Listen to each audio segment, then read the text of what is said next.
Together we learn, together we grow, together we heal, together we flow. Be cool, every teacher, every school. Be cool, every teacher, every school.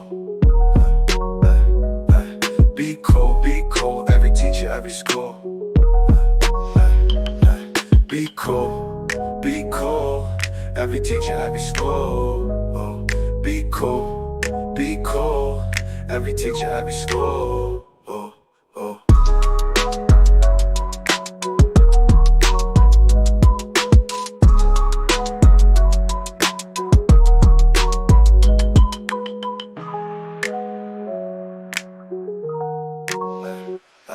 Be cool, every teacher. Good evening, everyone. My name is Todd Scholl. I serve as the lead learner for the SDEA Center for Educator Wellness and Learning. We call ourselves COOL for short, and you can learn everything you need to know about us on this website right here, cewl.us. That's cool.us. You can learn everything about the things that we do, like wellness retreats, our cool coaching program, all the member-led content that we have, all the videos from Pete Stone are on there, articles from Steve Newsom. We've got cool yoga resources on there. So we want to invite you to just check out what we do at cool.us. And there's a place where you can contact us as well if you'd like to request free professional learning for your public school or district in South Carolina. Or if you have a conference coming up and you need some presenters, you can always reach out to us at Cool, and we'll do what we can to support the events that you have going on. Well, I am excited to be back tonight with another live stream, and tonight's guest is a 26-year education veteran who had a variety of educational roles, including elementary teacher, lead teacher, interventionist, and special education teacher. He's from Lancaster County, and so I'd like to welcome to the program Nicholas Nostro. How are you doing tonight, Nick? I'm doing well, Todd. How are you doing? I'm doing okay. Did I get your last name correct? Is it Nostro or Nostro? Actually, it's Nostro. Nostro. Sorry. That's good, right? Sorry, Nick. I want to make sure I like to get names correct. I think that's really important. Thanks so much for your time tonight.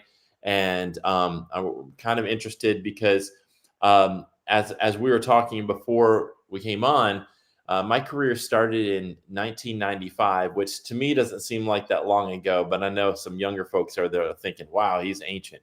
But in 1995, I was hired to teach at Lakewood Elementary School as a teacher of students with learning disabilities. And I was not certified for that. I had a permit to teach that while I was taking some courses to learn how to do that effectively. But I still had to write IEPs. I still had to send out invitations to the meetings and still had to organize these IEP meetings for parents and for the teachers that were involved in the lives of these students. And it was really, really challenging at first. IEPs can, for a lot of people, be very intimidating. And for those of you who maybe aren't familiar with IEP, it's individualized education plan. And Nick is an expert on IEPs. And I want to thank Melody Bollinger, who she is the UniServe director for the upstate here in South Carolina. She recommended Nick and felt like him bringing his expertise would be helpful to some educators out there who need some help in learning how to write an IEP. So let's start with that, Nick. Let's start with the idea of, for people who are new to this, exactly what an IEP is and why they are so important for our students in special education. Well, I mean, it goes back to what you were saying. Even back 26 years ago, I remembered the IEPs were being created old-fashioned, if you will, through just regular paper and pen. We had to write them on triplicate paper. And once you make a mistake on one, I remembered that you had to cross it out, rewrite it on the same form, and then you had to have everybody in the party to initialize it. So a lot has changed with writing IEPs, but the idea of writing an IEP is still very important because, as Todd said, it is an individualized education plan. And what's very important about an IEP is making sure that the student gets the resources and the tools that they need in order to bridge the gap that they have. Because remember, in order for a student to get an IEP, they have to go through the MTSS process, which is the multi-tiered system. And so everybody is at tier 1, which is where they're supposed to be along with their peers. But the dilemma is a lot of kids are falling behind. So we go through the MTSS process where the kids go to the next step and get an intervention from either the school psychologist or the interventionist at the school. Or when I used to be a lead teacher, I would be the one to provide the help that the child needed to figure out where the gaps are that the kids need for room for improvement. And of course, if the kid has the intervention and the intervention's not working, we would change the intervention. And then based on the data there, if they're still not where they want to be, then we would like to have them go to where we move them to the tier 3 process, where we would have the child evaluated by the psychologist, and then also along with the interventionist or lead teacher to make sure that we get enough data collected to determine whether or not a student needs to have an IEP. So that's pretty much the nitty-gritty of the process in order to get an IEP. Now I'd like to talk about a little bit about the IEP itself. Okay. Yeah, please. Go ahead. All right, so with regards to the IEP itself, depending on where you are as the teacher for special education, along with the school psychologist, it's really important to make sure that we're in constant communication with one another to make sure that we get the information that we need, not only from the child, but then also from the parents as well. Because it's very important that we get a lot of history of the child to get an idea of where the child is based on their education history, based on their social information, their physical information, environmental. There's a lot of aspects to it. In regards to writing the IEP, we want to make sure we do it in due diligence time. For example, with a lot of IEPs, like for example, if they're due, let's say October the 8th, we want to make sure we do it weeks in advance. So it's always a good idea for me. What I've done is, let's say the IEP was due October the 8th. I actually notify the parents at least a month to 2 months in advance. So even when school starts, I already let the parents know like their child's IEP is coming up in October. And so that way we could also pick a date that's good for the parent. So then that way we don't have a conflict of going over and becoming not compliance with the child's IEP. So I try to do that well in advance, and then knowing what this parent wants for the date of the IEP, like I said, about 2 weeks before the IEP is due, what I'll do is I'll set up the date. And what I love about EdPlan is that it's a flow chart. You just go with the flow of what you have to put in. The notice of the meeting is very important, making sure you have everyone that's involved as a team. So the IEP team includes your LEA representative, yourself as the special education teacher, the parents, either both parents or one parent, also any of the teachers, especially a general education teacher. Most notably, if it's an elementary, usually it's just one elementary teacher.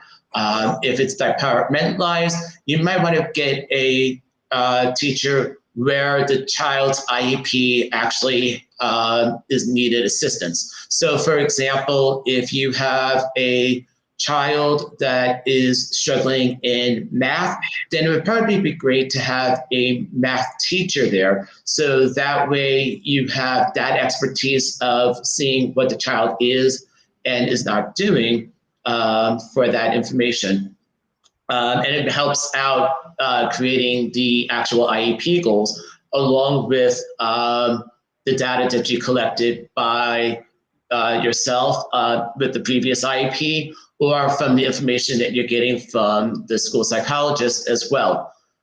So that being said, then, when creating the IEP itself, I know that there's a lot of teachers, I myself included, when I first started writing IEPs, and I'm Italian, so I like to talk. And the thing about talking is when you talk too much, sometimes the meetings last longer than what they need to be. And if you're getting the communication from the parents and from the other teachers and from the school psychologist, the meetings shouldn't really last that long, because all the information that you're getting through the communication should be written in the IEP. And you really want to be very specific oriented, but at the same time, a summary will actually be a good idea as well.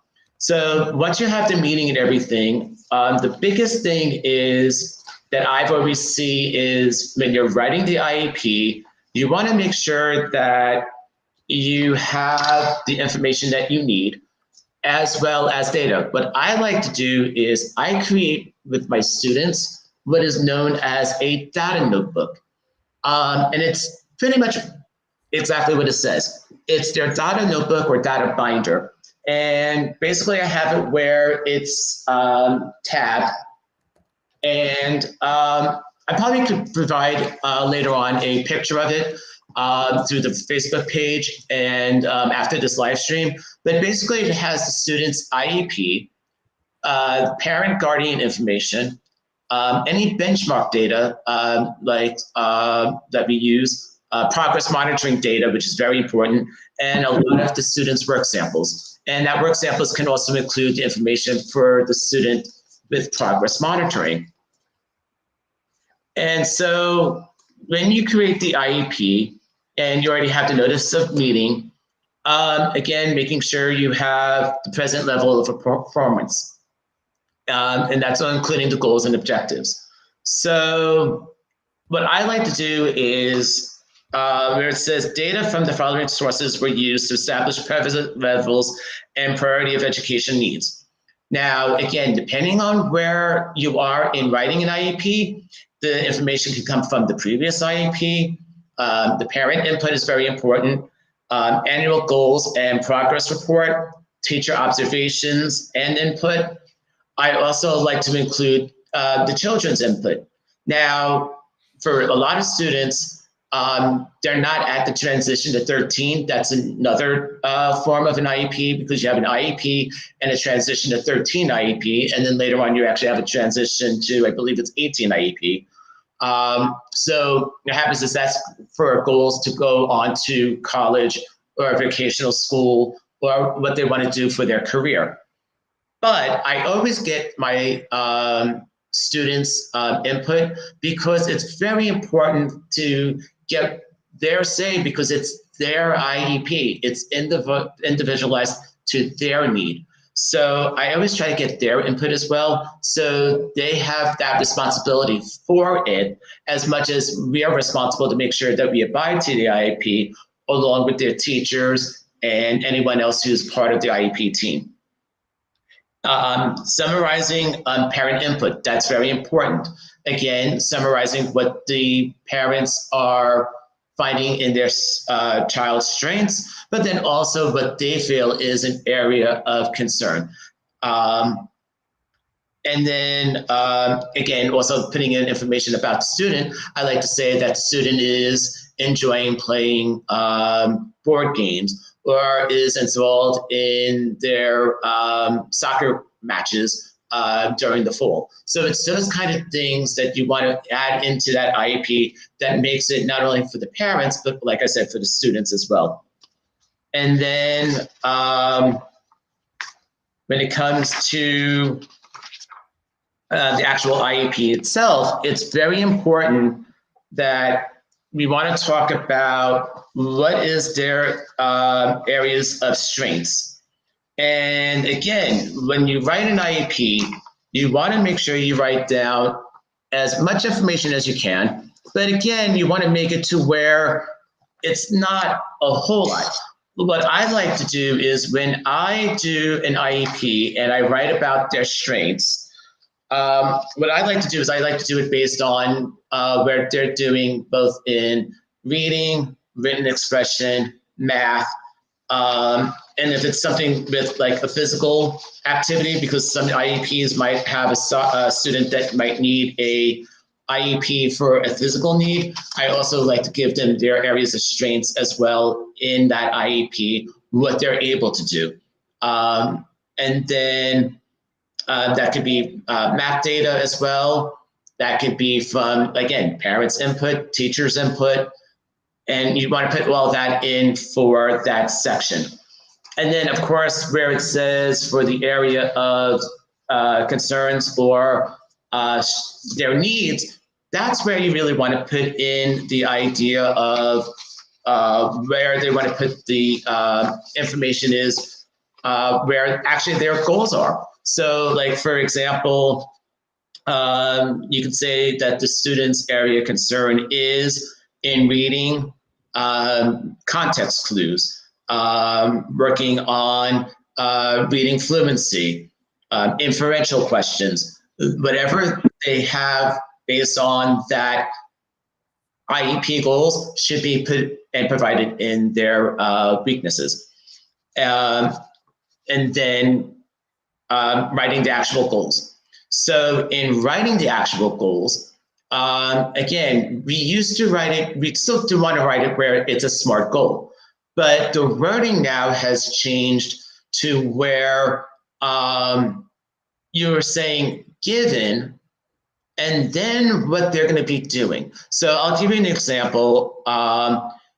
For this student that I had that is a sixth grader, and they're still reading at a fifth grade.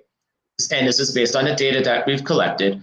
And so given a fifth grade level reading passage, the student will determine the meaning of vocabulary words using context of the reading passage with 95% accuracy in 2 out of 3 trials. Now, what has happened is we used to write a lot more where it would say, given a fifth grade reading level passage, the student will determine the meaning of vocabulary words using context of the reading passage with 95% accuracy in 2 out of 3 trials from the previous goal of, let's say, 50% accuracy. We don't have to write that in the goal anymore. We mentioned that in the weakness part. So that way we're not repeating ourselves, because the data has already been mentioned and the input has been mentioned in the areas of academic strengths, and then also the areas of academic weaknesses, or I always like to say needs improvement. I don't like the word weakness, to be honest with you. And then the beginning date would be the date when the IEP is finalized, and usually it should be on the day of the actual meeting. And then, of course, it's 1 year minus 1 day for the following year.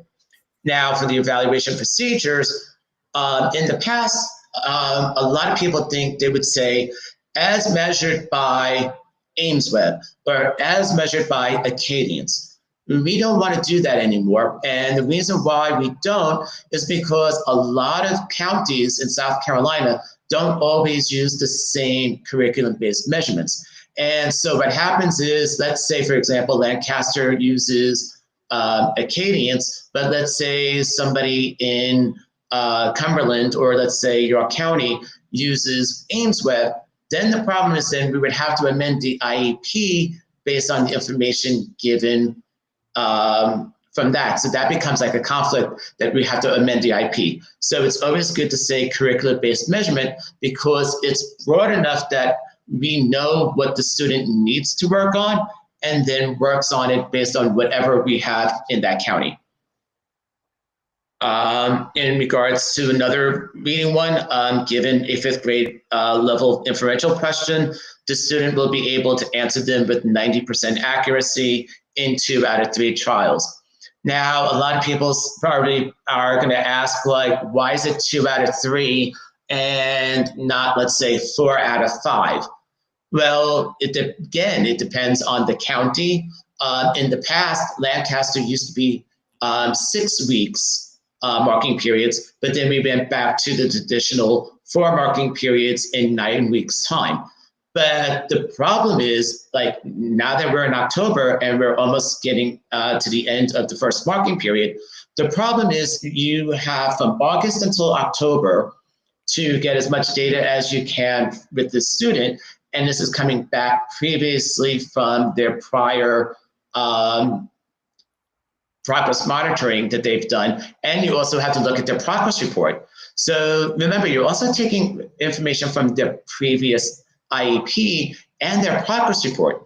And if you don't know the student and they were reading, let's say, according to progress monitoring, let's say the student was still at, let's say, 80%, then you still have to give a goal to where they are going at least 15% above.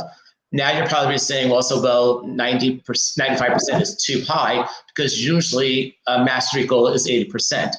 Well, again, this was written with the input from the parents. So out of that, we changed the accuracy rate to make it to where even if the student was still, let's say, at 75 or 80%, which means mastery, the parents still wanted to make sure that, you know, we hit 95% before we move the student to do 6th grade context clues passages to make sure that the student's getting on par, being that this student was a 6th grader. So that's really important. And then, again, just making sure that, you know, in writing the IEP, you want to make sure, again, you know, you have your, what is the frequency? Like, how often will the services being done? Now, with a lot of services, it depends on your district. In Lancaster County, the period is usually 45 minutes a day, 5 days a week. So it comes out to a total of 225. So again, you have to balance that services for that student based on their needs. And again, you can have direct services or indirect services. And then, of course, you want to make sure accommodations. Now, I know in writing accommodations, it's very important because a lot of us pretty much have the basic ones. And I do love about EdPlan is that, you know, you have the click down menus of the basic ones that we as special education teachers, general education teachers use, such as oral administration, preferential seating.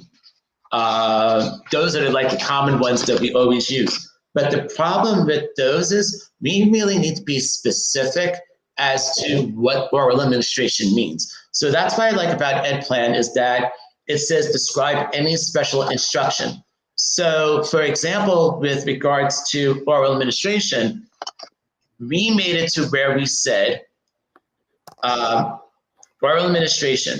So I have it where it's written in bold, and then I write the actual instruction. So I'll say read aloud, and then in parentheses, by human and or electronically. And the reason why that's important is because sometimes there are programs that cannot be provided to be read on a computer. And so there are times where you're going to have a human factor. So that's why it covers both ends of a human as well as electronic. And in this case, we had the assignments, quizzes, and tests in math, science, social studies, and encores. And then read aloud by human and or electronically, assignments in ELA. with the exception of tests and quizzes assessing reading comprehension in reading and or writing. And the reason why we are saying that in this way was because in regards to when the kids take their assessments at the end of the year with the SC Ready, because they need to know if they're reading comprehending at their level, we do not provide them with the read aloud in ELA, both the reading and the writing, because there's also a reading story that you have to do for the writing. Now, there are exceptions to the rule. So you have to talk with your LEA representative, and then also making sure you check South Carolina Department of Education guidelines for those exceptions, especially when it comes to reading for ELA. Preferential seating. So what I have seen in the past about that is usually people will say, we'll sit next to instruction and or away from distractions to do their best writing and or when taking assessments. That's the standard as broad as it can be, but it could also be more specific. You could say that student will sit next to instruction and or away from distractions to do their best learning when taking assessments by her or by them. How can I word it? By taking assessments where they feel comfortable. So again, you want to try to be specific, but then also make it into the needs of that individual. Now, for me, I was hearing impaired, or I am hearing impaired, and I never had accommodations, but my preferential seating wasn't really sitting in the front. For me, it was actually sitting in the center. So if I were to have it written down, I would say Nick will sit next to instruction or away from distractions. It would be in the middle of the classroom to where Nick is available to hear throughout the entire classroom. So the wording has to be very important, and you want to try to make it as specific oriented to the needs of the child, but then you could also try to make it broad so that it's not always sitting in the front. And that's a lot of things that regular education teachers have a misconception of. It's where you want to fit it to where the child is. And then, of course, I could go on and on in writing an IEP, and I know we're almost out of time, Todd, but those are the basic things that I feel like are very important right now. But if you have any questions, or if you like more information, you can find me on actually the Lancaster County Education Association website. That you can do, and you can always send me a message that way, or you could contact me in any other way possible. But I'm here for you, Todd. I could provide you some of my information. Sure. If anybody asks. That'd be great. One question I have before we log off: when I was teaching, I was in the classroom for 15 years. 2 of that as a special ed, and then 13 not in general ed. I did notice that sometimes there was some tension between special ed and general ed teachers, especially around IEPs and accommodations. What are some things that you wish general ed teachers knew or would do that would help support the special education teachers and students in their building? Because I feel like sometimes there's that tension there, maybe some misunderstandings. What are some things that they should know? Because there might be some general ed teachers watching tonight, and I'd love for them to hear from you what they can do to be more supportive. And I think you bring up a good point, Todd, because I remembered, you and I have been both regular and general education teachers. So I would like to say we have the best of both worlds. So coming from special education and a regular education teacher, we all have our strengths and our areas of improvement. And the thing is, we definitely need to make sure that we talk to each other. it's not I guess from certain perspectives, I think some people think that because we're special education, that we're more special than regular education teachers. That's not the case. A teacher is a teacher, regardless of what is in front of us as a title, whether it's general education or special education. We are all teachers the same. The biggest thing is we need to meet the needs of the children. And meeting the needs of the children means to make sure that we work together with the children, to make sure that we abide to the IEP, because that's a law-abiding document. And from my role as regular education teacher, I asked a lot of questions to the special education teacher. And that's very important, because you're asking the questions that are important, like, why does the student have this accommodation? Or can you clarify what this accommodation mean?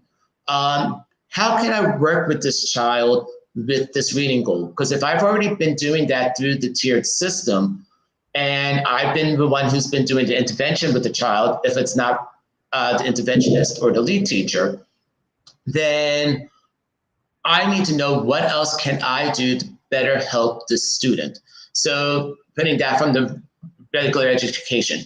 From the special education perspective, I'm in constant contact with the regular education teacher to make sure I know that my students, or correction, our students. So you see what happened? A lot of people think it's like, it's my student. No, it's our students, and it's our responsibility.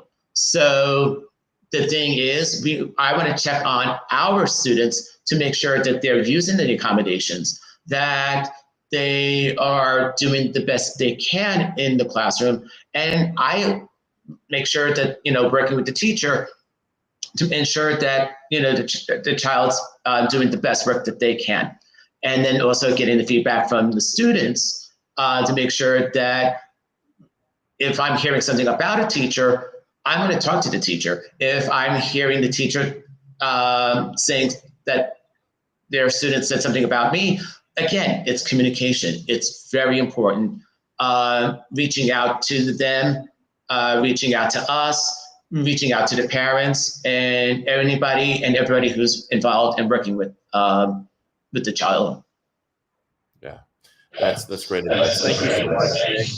Appreciate your time tonight and your expertise in sharing so much vital information around IEPs. And hopefully folks who have questions will do so in the comments. And of course, we invite you to check out the Facebook comments and answer any of those questions that people might have, or share any resources that you feel would be helpful as people watch this. They might be watching it tomorrow or over the weekend. But thank you again, Nick, for all this great information tonight. Appreciate it. Thank you for having me. Have a great evening. All right, you too. All right, everybody. That was Nick Nostro from Lancaster County. Wonderful information there about individualized education plans. Hope that was helpful for folks, and want to encourage you, if you have questions, to put those in the comments as you're watching. A couple of things I want to promote coming up. We have Cool Yoga. You can go to cool.us/yoga. Alex also does these live on Wednesday nights on our Instagram and TikTok channels. So if you're not following the SCEA on Instagram and TikTok, make sure you do that. Every Tuesday and Thursday night. This is one of the most amazing resources for induction teachers, and any educator in South Carolina in the first 5 years can access free online one-to-one support. You just go to cool.us/coaching from 6 to 8 p.m. anytime between 6 to 8 p.m. You don't have to commit to the whole 2 hours. You can show up at like 7:12 p.m.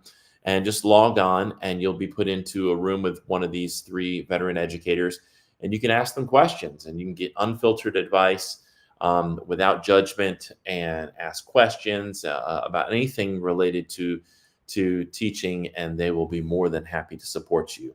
Coming up, we have a couple of really good live streams.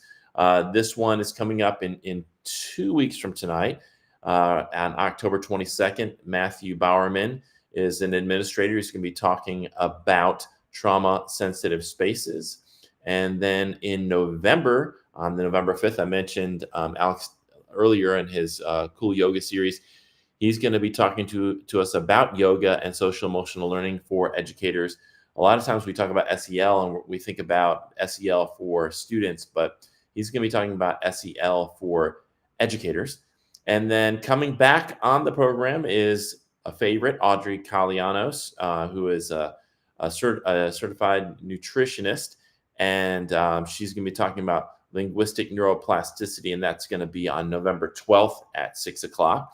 And then we have a couple of new live streams that we just scheduled. One is with Sylvia Wright, who is a candidate for superintendent of education, and she is going to be appearing on the live stream coming up on December 5th at 6 o'clock. And then Lisa Ellis, who is also a candidate, she ran last time and she's going to be running again. She will be appearing on Cool Conversations January 7th at 6 o'clock. So we want to invite you to join us for all those live streams where you can interact as well. Every live stream is interactive. If you're on Facebook, you can type in comments and we can bring those comments and questions on, and you can participate live with us. So you can ask folks questions as we're interviewing them. Well, I want to thank Nick Nostro again for joining us and talking to us about IEPs. We hope this has been helpful. A couple of final things. If you are interested in learning more about what we do at Cool, this is the website, cool.us. And of course, we would not be here without the South Carolina Education Association, which is the South Carolina affiliate of the National Education Association. And Cool is funded by a GPS grant from NEA. And we're so thankful to NEA for providing us the funds to do this work, and thankful to partner with the SCEA to promote public education here in South Carolina. If you would like to be a part of the SCEA, which is the premier education advocacy group in South Carolina, go to this website, jointhescea.org. When you join the SCEA, you're also joining your local association, and Nick is part of the Lancaster Education Association. So you're joining your local, you're joining the state of the SCEA, and you're also joining the national, the NEA. We're the only teacher advocacy group in South Carolina where when you join, you're joining at that local, state, and national levels. We feel like this is important because policies that are created in Washington make their way to the State Department and to the State House, and they make their way from the state from Columbia out to local districts. So if we're not advocating at all three levels, we're missing something that's going to be really important to the lives of educators and their students. So we hope that you'll consider joining us and advocating locally, at the state, and nationally. NEA also has some incredible benefits. You can check out the benefits on the NEA website at neamb.com and learn more about insurance and credit cards and all pet insurance and travel discounts and things like that. There's so many benefits when you join the National Education Association, when you join us, because there are 3.2 million members. It's kind of like the AARP. You get all kinds of discounts and deals with different companies and groups, and we hope that you will take advantage of that. But the main reason to join is so that we can come together, because we're stronger together. We can identify issues or problems in our classroom or in our district or in our state or in the country, and we can talk about those things, or we can come together, organize, and actually do something about them as a collective.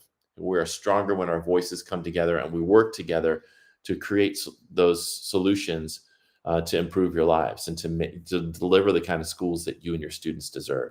So again, the website to do that is jointhescea.org. It's very, very affordable, and we hope that you will consider joining and supporting the South Carolina Education Association. Well, thanks again to Nick Nostro, and thank you for tuning in. And we will see you on our next live stream coming up on October 22nd. We'll be talking about trauma-sensitive spaces. Until then, we hope you have a wonderful week and enjoy this beautiful fall weather.